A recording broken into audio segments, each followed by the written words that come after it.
যে আপনারা এই যে আপনারা জানেন যে মর্মান্তিক একটা ঘটনা ঘটে কাপাসিয়ায়, যে হাজব্যান্ড কর্তৃক তার স্ত্রী 3 সন্তান এবং তার শ্যালককে নৃশংসভাবে খুন করে, যেটা অত্যন্ত মর্মান্তিক মর্মন্তুদ ঘটনার পরপরই আমার 3টি টিম বাইরে কাজ করে। আমার ডিবি টিমটি চলে যায় গোপালগঞ্জে, মূল আসামি যে ফোরকান তার এলাকায়। আরেকটা ছিল যে টিম, সেটা হচ্ছে আপনার যশোর বেনাপোলে যায় যাতে সে বর্ডার ক্রস করতে না পারে। এর মধ্যে আমরা বিভিন্ন ব্লক করে দিই তার পাসপোর্ট এবং আনুষঙ্গিক, যাতে সে বর্ডার ক্রস করতে না পারে।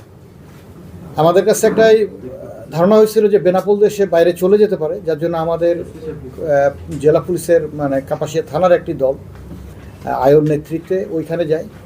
আমরা তার মোবাইলটা উদ্ধারের চেষ্টা করি। মোবাইলটি আমরা মেহেরপুর থেকে উদ্ধার করি। মেহেরপুরে উদ্ধার করলাম একজন বাসের হেল্পারের কাছ থেকে। তাকে জিজ্ঞাসাবাদ করা হলো যে কোথায় থেকে পেয়েছে। সে বলল যে আমি পদ্মা সেতু থেকে পেয়েছি। সাথে সাথে আমাদের টিমটি পদ্মা সেতুতে আসে এবং ওইখানে যে সিসিটিভি ফুটেজ আছে, সেই সিসিটিভি ফুটেজে দেখা যায় যে এই মোবাইলটি কোনো এক ব্যক্তি সে রাখছে, একটি প্রাইভেট কার থেকে নামছে। আমরা সেই প্রাইভেট কারকে শনাক্ত করছি, ড্রাইভারের সাথেও কথা বলেছি।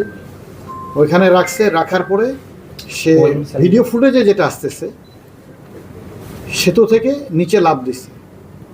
পরবর্তীতে আমরা নিশ্চিত হওয়ার জন্য বাদীকে জিজ্ঞাসাবাদ করি, বাদীকে দেখাই ভিডিওটি। বাদী বলে যে আমরা কনফার্ম না, বাট আমাদের কাছে মনে হচ্ছে এরকম। একইভাবে আমরা গোপালগঞ্জের যারা তার ভাই এবং ওইখানকার একজন মেম্বার সাহেব, আরও আশেপাশে কয়েকজনকে দেখায় ভিডিওটি যে এই ব্যক্তি কি ফোরকান কিনা। তো তারা বলে যে মনে হচ্ছে, বাট আমরা কনফার্ম না। আমাদের কাছে আপডেট এই পর্যন্তই আছে। আমরা মূল আসামি ফোরকানের মোবাইলটি উদ্ধার করেছি মেহেরপুর থেকে। আর যে গাড়িতে করে সে গেছে, গাড়িটিও শনাক্ত হয়েছে। এখন সে আদৌ পদ্মা সেতু থেকে নিচে একজন লাফ দিয়েছে, এটা সত্য, এটা ভিডিও ফুটেজে দেখা যাচ্ছে। বাট এই ব্যক্তি যে ফোরকান, এটা এখন পর্যন্ত আমরা নিশ্চিত নই। আমরা বিভিন্ন থানায় মেসেজ দিয়েছি যে যদি কোনো পাওয়া যায়, কোনো লাশ পাওয়া যায়, ডিএনএ টেস্ট করলে তখন আমরা কনফার্ম হইতে পারবো যে সেই ব্যক্তি ফোরকান। বাট তার আগে পর্যন্ত বলা যাচ্ছে না যে এই ব্যক্তি ফোরকান। ধন্যবাদ।